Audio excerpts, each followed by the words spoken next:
You're listening to ChainLeak, the crypto news podcast with your host, Joshua Roomsberg. Follow and subscribe today. Welcome to the ChainLeak podcast. I'm your host, Joshua Roomsberg. Today's episode is about Multipli, driving DeFi innovation. Today's guest, Sharon. Welcome to the show, brother. Hey, Joshua. Thank you so much for inviting. Super pleased to be here. All right, great. So give the listeners a quick introduction of Multipli and what you guys are doing for the industry. Sure. Multipli is a protocol that allows you to make yield on almost any asset in DeFi. And that includes assets like Bitcoin, which is like pretty much yield bearing, and stables, Paxos Gold, and pretty much any token in DeFi. And we're like backed by some of the tier one VCs like Pantera, Sequoia, Elevation Capital, Spartan, and a whole bunch of others. And yeah, we're just like trying to make RWA space even better and trying to give it a real reason. Because today, if you see when people are like, tokenizing and doing a whole bunch of things, there's literally no reason for you to hold gold on chain, for example, because what are you getting out of? Well, let me stop you there. Yeah. There is a reason as far as the movability, not having to have a truckload of gold. If you have multiple bars, you wouldn't have to have a big truck to move millions of dollars in gold. I get that aspect, but what were you saying? So you can still do that with ETFs. Like you can just like buy gold ETFs and not really have to, hold them physically. And that's more regulated and that's more like easier to, go and like buy. And there's like more liquidity on that market because like that's pretty much how the traditional stuff works. So in addition to that, we also need to give other things as incentives for people to, consider moving on chain. And that's the leg that Multipli is trying to solve. With Multipli, we offer close to about 10 to 12% on gold, which means that in case if you have $100 million worth of gold off chain, then you have a reason to bring it on chain because you're going to be making close to a 10 to 12 million dollars of gold each and every single year by having your gold tokenized. And that's kind of the real rationale as to bringing this here, making it more like lucrative for the institutions to tokenize their RWA holdings and then bring it on chain. Okay, now another aspect of tokenizing the gold, a big reason you would tokenize is for fractionalizing. Instead of buying a whole kilo of gold, you could break it down and buy grams of gold in smaller denominations. Do you take that into factor as well? Yeah, of course, but then it's still available in the normal market too. Like for example, in ETFs, I presume you can actually like go and buy fractions of gold. I think like you just like buy it in ounces, so you can still like buy it in like lesser quantities in case if you know the right people. Okay, now when you think about an ETF for gold, you're not really owning it on a person. It's stuck in a database that a third party controls. Whereas if you fractionalize gold on blockchain, you have ownership of that inside your wallet. That's completely true. But at the end of the day, let me bring this thing out as an example. Let's say the token like a USDC. Now you own your USDCs. You own 100 USDC, but that doesn't mean that it sits in your wallet. It sits in the bank account of Circle, and Circle effectively takes care of the redemption. So at the end of the day, it's centralized to some extent. Now the same thing applies to like even Fractionalized gold, right? Yep. Yeah. So it's not a physical gold that's sitting with you, but then it's effectively going to be sitting with maybe a person like Paxos or the Tether, and they are going to be doing the service for you. So at the end of the day, centralization is surely going to be a factor with the real world asset space, unless it's going to be like, like derivatives of like things so that you don't really like touch the end asset at the end of the day. So yeah, there's that, and like ETFs That was and a that was a unique approach to that as well, because at the end of the day, any fractionalized gold will have a third party involved. exactly. Even if it's not wallet to wallet, the redemption process always has a third party that would manage, hold, vault the gold for you at the end of the day. Exactly. And Now, yep. yeah, Joshua, please go for it. Okay. No. So, how do you guys create yield from the gold itself? Yeah. So it's not just about gold that we provide yield on. We provide yield on WBTC, we provide yield on Arbitrum, we provide yield on tokens, which literally don't even have yield. And the way how we do this thing is twofold. One is for stable coins, we have like a separate strategy. And then the next one is like for like things like native tokens, which is like gold, WBTC, and things. So let me just start with maybe the native, since we're like on that topic of gold and etc. On the things like gold, what we do is we go and we look for like, trading venues. For example, Uniswap, as a trading venue, has billions and billions of dollars in trading volume happening. And Right. if we see the WBTC USDC market over there on Uniswap, just alone, or like if you want me to take an example of Paxos Gold, I can also take that example. But then for making it easier for people to understand, I'm just going to be taking WBTC as an example here. The WBTC USDC pool has close to about $200 million in TVL, and it has close to about like I think 80 to 100 million dollars in trading volume that literally happens each and every single day. Now, what Uniswap does is Uniswap effectively charges 0.3% in trading fees. And if you're going to be giving liquidity inside the WBTC USDC pool, you would actually be making this 0.3% fees. So let's say Okay. someone makes a trade of $100,000, you're actually making $300 in profit out of the trade just from the trading fees. Now, the challenge here is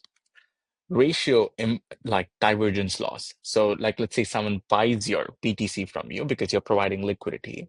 Now you don't have the BTC that you used to hold before.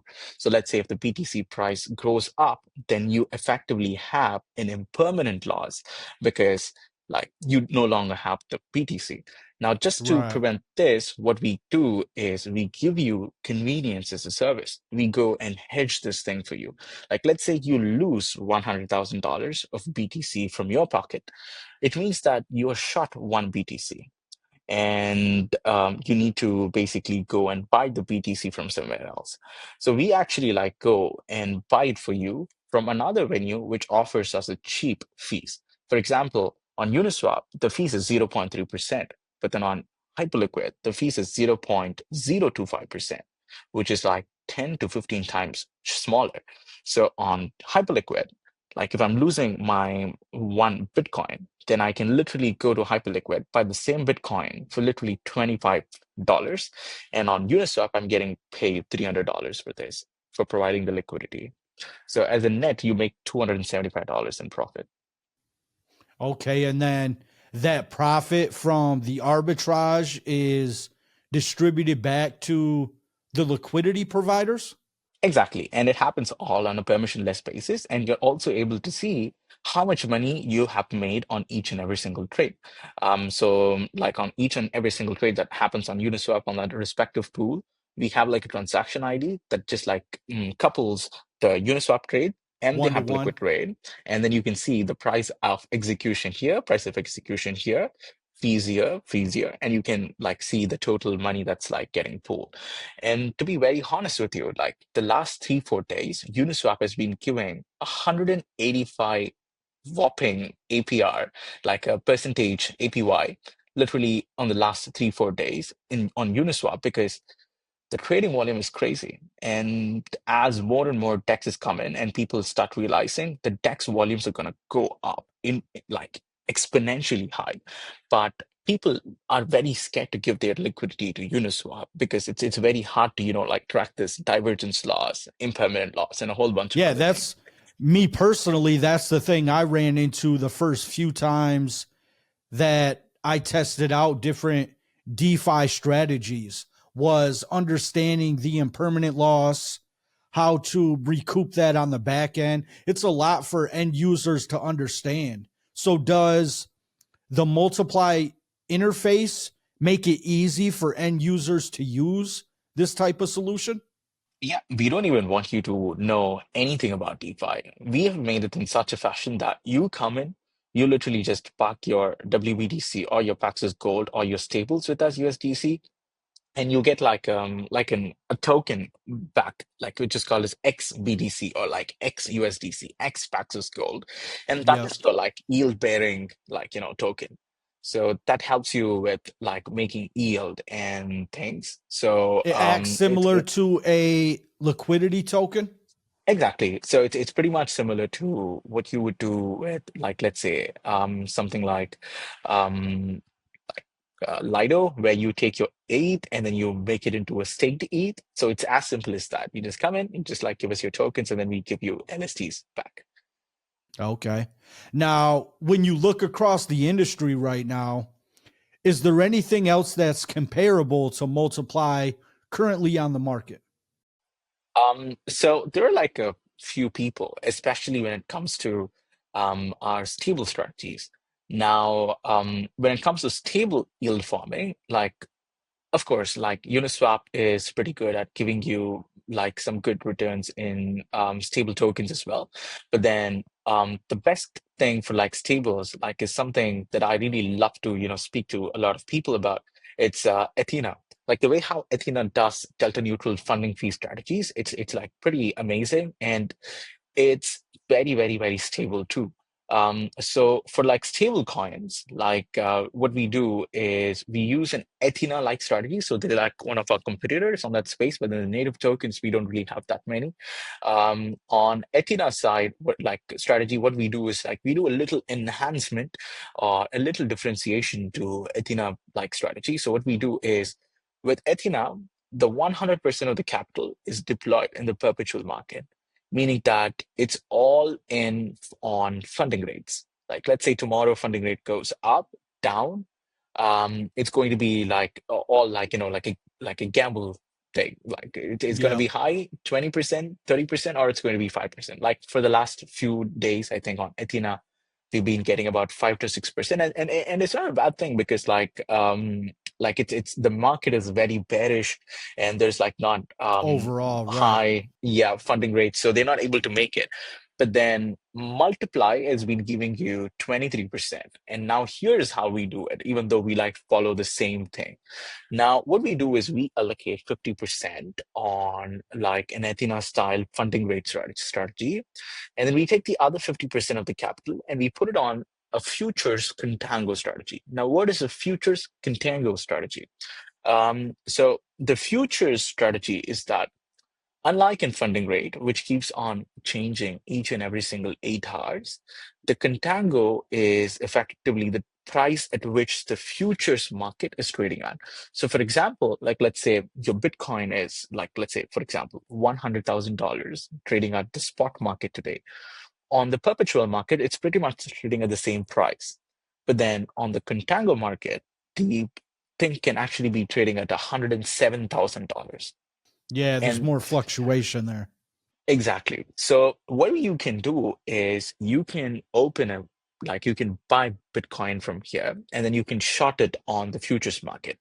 Now, what the futures market also gives you is at the time of expiry, it comes as close to the spot price, meaning that you would realize whatever is the difference. For example, in this case, if it's going to be $107,000 and $100,000, you're going to be making that 7% within literally like 3 months, and that means that you're making about like close to about like 28% annually, and this is guaranteed yield. You know how much yield you're going to be making at the end of the year, by like today itself, and that's like the beauty of Contango. And another beauty is whenever the market goes down, what happens is the Contango also shrinks. So you like start making the Contango difference even before the expiry date. So even before 3 months, you would actually make the entire 7% because the market started falling down. Now, by Wow. combining both of these things together, we're able to offer the best yield in the market. And that's effectively how we do it. From an end user perspective, how do you avoid the risk involved with DeFi overall? If I were to deploy my capital into the Multiply platform, how would I avoid any risk to losing my capital? Sure. 90 to 95% of all the protocols in DeFi mainly have one risk, which is the smart contract risk. What happens if someone hacks your smart contract? Now, how we tackle this problem is that we don't use our smart contracts at the end of the day, meaning the assets don't sit in our smart contract.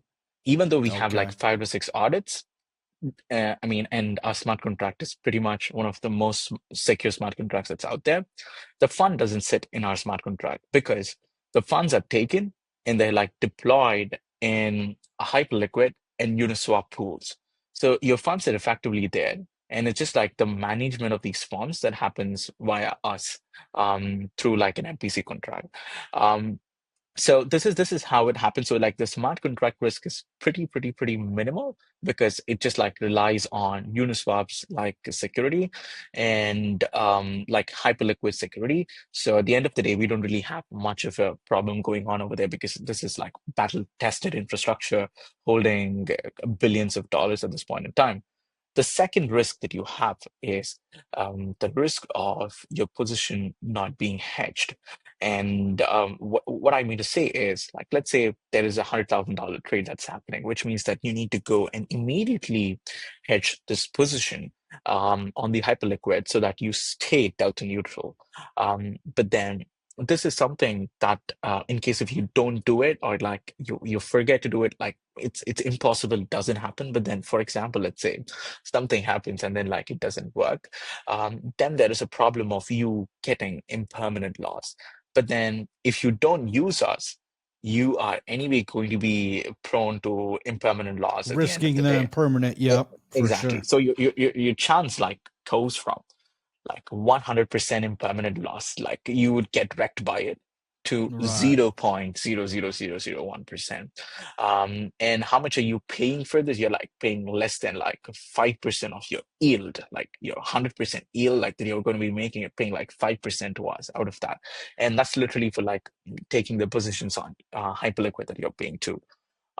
So it's like very less cost comparative to the reward that you would be making. And also to prevent this kind of like, like thing to happen, like you don't forget like hedging this thing. We have like a complete DAC where people are incentivized to send it as soon as possible to a platform like Hyperliquid. And literally anybody can come and join this platform. And in case if you're able to send it first to Hyperliquid, then you make like 10% off like the fees of that one specific trade.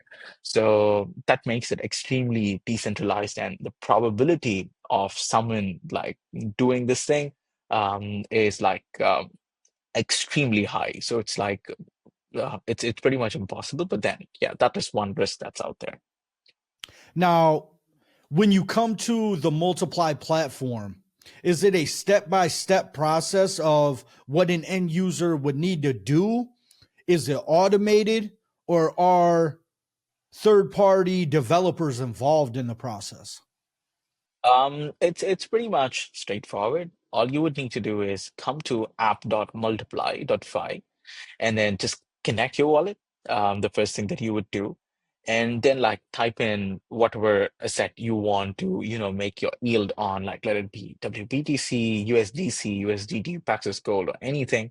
And then you just like enter the amount of like money that you want to allocate into Multiply, and then you can like just like convert it into X tokens like liquid stake tokens, and then that's it. I mean, like, you don't have to do anything. Every day and every hour, when you're like opening the Multiply platform, you'd be able to see the yield dropping inside your account. So you can literally see the yield moving. That's so crazy. Now, when you look to the future of Multiply and the advancements of DeFi overall, you have to think and consider real world assets. Now, as an example for a real world asset, let's move away from the gold and precious metals and think about a house or a building that is fractionalized on blockchain. And say you wanted to try and earn yield on holding a percentage of that property. Is there a way to do arbitrage on that with the Multiply platform? Yeah. The idea of Multiply is any asset on DeFi, any token, any fractionalized asset is effectively going to be traded via a DEX. And it's going to be listed on Uniswap or somewhere for sure, because people need to be trading it. That's what makes it like a Yep. decentralized quantity. And if it is going to be true, if it's going to be a real DeFi properly traded asset, then people are going to be paying fees to do those trades. Now, everything that Multiply does is suck in those fees and give it back to you. And that's what we effectively do. So it doesn't matter tomorrow, like RWAs come into the picture, or even like new tokens come inside the world, like let's say a Monad token comes in, like Pera token comes in.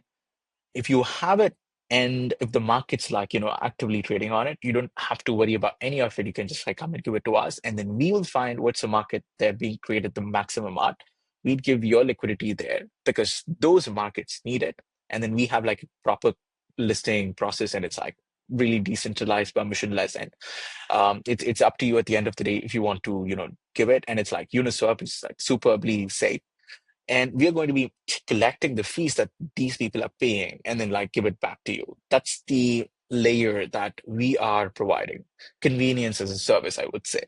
Like, because if you do it yourself, it's going to be taking you a lot of time, and it's going to be really, really, really crazy for you. And we also have insurance, which makes it all the more amazing. It's because even in case something goes wrong, we have insurance, like, and we have like really good funding to sustain these damages. But then if one were to go and do it themselves, the probability of getting wrecked is extremely, extremely high. And the amount of time that you would be spending to put this infrastructure up, and our infrastructure is also open source, so you can also put it yourself.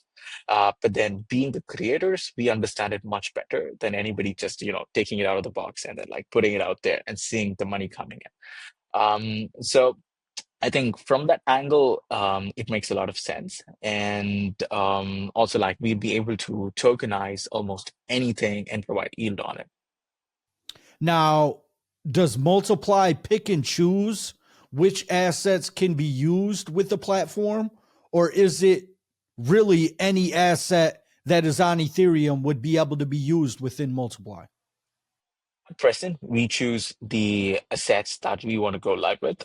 The few reasons being, first thing, if we have multiple different assets, it's going to be very hard to target users. For example, like let's say we start with an asset like some random tokens.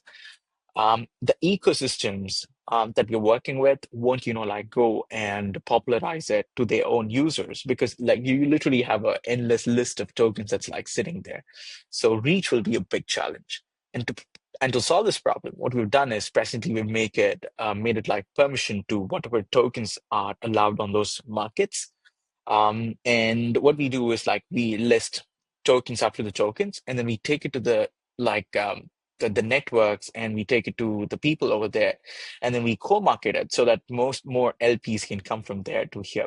So once we have hit maybe like a $500 million TVL, we will just open it to almost any asset. People can just come in and then like start doing this with literally any asset on the planet. But until that, we would actually have a procedure to, going about listing and like start making yield on specific assets. Okay.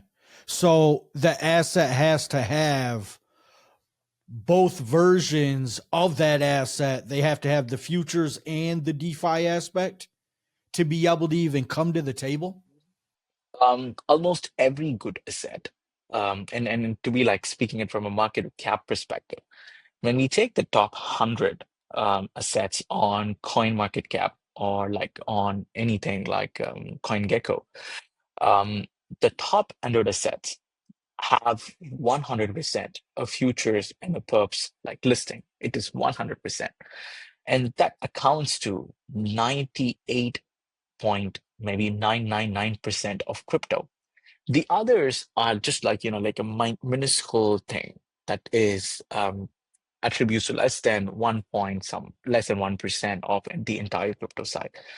Now, even if we are able to capture that first 100, which have the perps and the futures market, it's still tens of billions of dollars, or like even like $1 trillion if you consider WBTC and like BTC inside. So I think like the opportunity is pretty massive. Okay. Because right now I'm working with Timons, and they just did a conversion into total tokenization.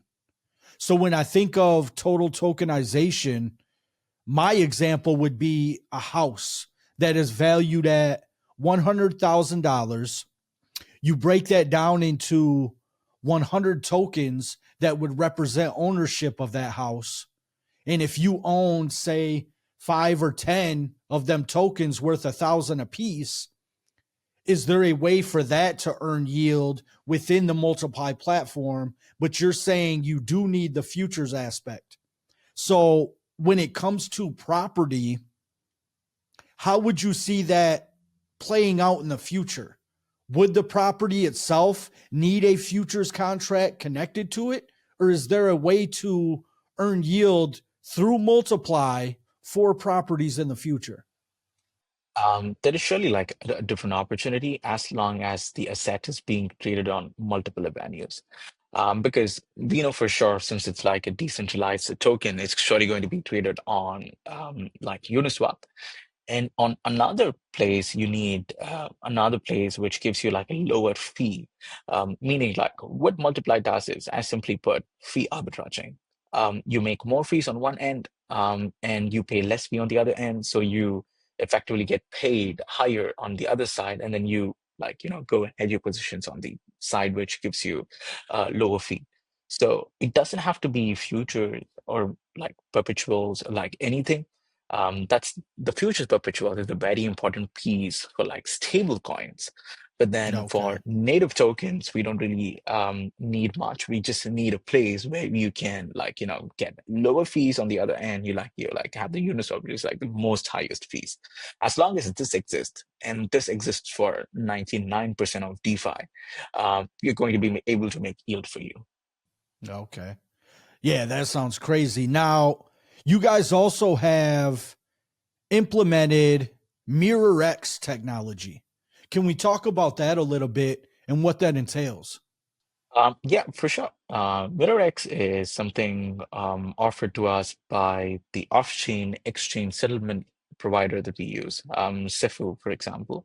And Okay. what that technology do is we don't really take like because we want to be a decentralized and like a permissionless protocol, we shouldn't hold custody of the assets of the users at any point in time, and it needs to be held in proper wallets managed by multitude of people. Now, how do we take and use the liquidity of like venues like let's say Binance and things like that? Because Binance has one of the highest liquidity, and this is just for like future proofing the product. Because like let's say we are getting like a lot of like we start to manage like 500 $600 million. Now hyperliquid, even though it is big, is not as big as like like what's happening on Binance to be able to like suck up all the liquidity from us, which means we also need to use other centralized venues like Binance and other places. But now the counterparty issue becomes a big problem, because if you put your money inside Binance and tomorrow, for example, maybe some hack or something like happens Something with crazy Binance, happens, right? Yeah. something happens and things go south, then you don't want your principal to be like, like lost. And to prevent that, what we do is we use MirrorX. And what it allows us to do is we don't go and deposit the funds on Binance. Rather, we have like a wallet where the funds are basically like put inside. And this is like a multi-sig or like a multi-party computation wallet where we hold one share and there is like a trusty custodian which holds another share. And there is another share held like cohesively by a DAC, like or an advisory committee of like the top institutions in DeFi, like Consensus, Nethermind, Occlusion, and etc. And then the other share is also held by an institution like Binance. So whenever people need to move assets in and out of this thing, then you need everybody to come in and trustee sign it. Otherwise, nobody is going to do it. So the entire money is not in the control of Binance. It's in the control of a decentralized organization, which always works for the best of the people. Okay. Now, when you think about multi-sig and the Bybit hack last month, how do Yeah. you avoid a similar situation by using a multi-sig wallet? So recently, after the hack happened, all the multi-sig wallets that we were previously using, we stopped using them until the patch comes on board. So until then, we're basically using multi-party computation wallets, MPC wallets. So that's basically what we're using at this point in time. And Fireblocks and Cefu and all these guys are like covering it up for us. Now, multi-sig, like nobody could have even thought that, safe was gonna get hacked. And it's not the Right. back end of the safe that got compromised, but then I think it was mostly the front end that got like compromised. And then and to be very honest and frank with you, if I were to tell you that, we have 100 different things to, prevent this from happening. But if something like this were to get executed, it's not just us that have to be fooled, like in the case of like, Bybit, because it was like just like three or four like people from the Bybit organization that had to be, like compromised to like for this thing to happen. But then it's for us, Binance, Cefu, and a whole bunch of other tech provided committees to also get like compromised and scammed. Only then such a thing would actually be probable in our case. So if you ask me whether if it's possible, it's 100% possible for us to also get into such a problem. But the probability of almost everybody on the system, including guys like some of the top institutions, like which is like only security based, to also get compromised at the same time is extremely, extremely minuscule. And this problem lies with almost anybody in DeFi because at the end of the day, all the contracts or most of the contracts have admin privileges, which are like held by like multi-sig authorization committees or like etc. Yeah. And that's kind of like a centralized risk that every DeFi solution has, and that cannot be overridden. So I will be a scammer if I were to tell you that, there is going to be no risk, nothing. You just come in and start using it. Of course, there's some things. Yeah.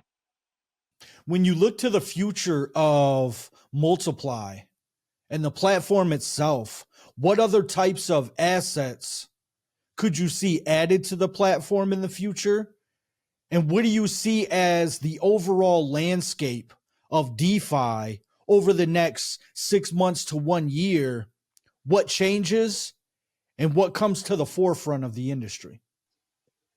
For sure. I mean, like starting with the Multiply itself, I think the next few tokens that we'll be prioritizing that at this point in time is tokens which have a lot of hype around them. For example, like tokens like Monad, which has a lot of hype, but then there is no specific way how the yield of the token effectively gets generated from. And tokens like Beta, which like works on the proof of liquidity model, and the yield effectively comes from the payment of the validators at this point in time. And there's like not much rewards because the problem with tokens is that to provide yield to people, you effectively got to print more tokens. And by printing more tokens, what's effectively happening is the price falls down. Even though you get 10% APR, the price is going to go down by 15-20%. So effectively, you have gotten a loss. Now, with Multiply, we provide liquidity to areas whom or like markets which really needs it, and then we accrue fees from there. And then we create like a more sustainable way of providing yield on these kind of tokens. Now, that's something that we offer, which makes it very interesting for these tokens. And then like another thing that we're also like looking to do is with folks like M0. M0 is also a stable coin which effectively banks use. So like M0 is the only token that's there, like which majority of the American banks use at this point in time. So we're going to be providing yield opportunities on that, which effectively means that most of the banks in the US are effectively going to be indirectly using Multiply to generate yield. And I think like that's like a very massive thing at the end of the day. And the other thing is like we also want to be the only providers for offering like sustainable yield on a token like XRP, because XRP is listed on like the BNB chain, and it's one of the tokens which have like a super big cult behind it, I would Yeah. say. So I think like offering yield on tokens like that would also be an interesting take that we would be doing. And as a overall, the DeFi landscape, and I think the DeFi landscape is like very, very, very fast changing, especially the narratives. We started with ZK, and like even before that, like we had like basic primitives like Texas was one primitive, at the very beginning, and then like perps came in, and then we had like a whole bunch of things, and then like we had like ZK, and then like privacy, and then RWA and AI, and then now DEFAI. I don't know how you pronounce it. I don't want to pronounce it wrong. And yeah, and get canceled because of that. So I think like this keeps on moving. But yeah, one thing that doesn't move is how sticky DeFi users are to yield-based products. Because like right from now, right from to then, like some of the top products are always yield-based products. And even though they may not be on the top 10, they're always on the top, mainly because yield is something that's always there with the DeFi landscape. And I'm super happy and super bullish to be, building on that specific space. And DeFi as a whole, I think like because of a lot of money pouring inside, and this is some insider knowledge that I have, I know a lot of money is being presently poured into RWA chains. For example, Ondo is coming out with their own RWA thing. Paxos is coming with it. PayPal is coming up with it. BlackRock has allocated a whole billions of dollars for it. So tokenizing is going to be something which is going to be coming, and it's going to be like coming at a massive rate. And with Trump and everyone like coming into action, and like the recent, I think after like the 2 days back, the meeting with all the crypto folks, there are Yeah. some very key important takeaways with how tokenization is going to come into play, and how the banks in the US can now use stable coins freely. And that's like super, super, super massive for like RWA's perspective. So I think that game is going to like, triple or quadruple from wherever we are today. I like where you're going with that. When you think about the banks being able to use stable coins, could you see banks using Multiply in the future or a similar product? Of course, I mean, like banks always love yield. And I think like as long as banks are able to get yield and they're able to understand where the yield is coming from, I think banks would always be up for like, going and starting with doing this. And in fact, we've already started working with a few banks around this thing. And in fact, we like organizing a whole bunch of events in New York and like in a couple of other areas, just to attract institutions, because at this point in time, I'm not even like working towards getting like 50 $100 million checks like to come in from the banks. I'm literally happy if the banks give me $10,000 or like $500,000 or like $1 million, just to keep that relationship going on. Because once this thing comes into action, the first people they're going to think in mind is the people that they already have relationships with. And Yep. that's when I'm going to be incentivizing on. So we already have a lot of people in the pipeline who like looking to use as a tool and then, like start using it. And then we have like a complete institutional side, which is like more regulated and thing that caters only towards banks and institutions.